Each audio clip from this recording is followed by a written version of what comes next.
Hey guys, welcome back to another quick tutorial video of Tech It Simple. In this video, I am going to show you how you can set up your work Outlook mail into your computer. So, without any further ado, let's dive right into this exciting video. In order to do that, you just simply have to open your Outlook application on your computer. After doing that, just simply click on this gear icon to go to Settings. After clicking there, it will lead you to the settings of Outlook. You will get this Add Account option in the account settings directly. Simply click into that, and then you will get something like this tab. Now, you just simply have to enter your email address into this box and then click to continue. After that, it will take a short moment. Just simply enter your password into this box here and then click the Sign In button.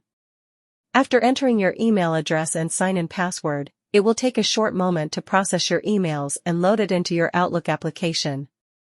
After a short moment of processing, your work emails in Outlook will successfully be set up by following these very easy steps. You can also set up your work email into your Outlook on PC. I hope this video was helpful for you.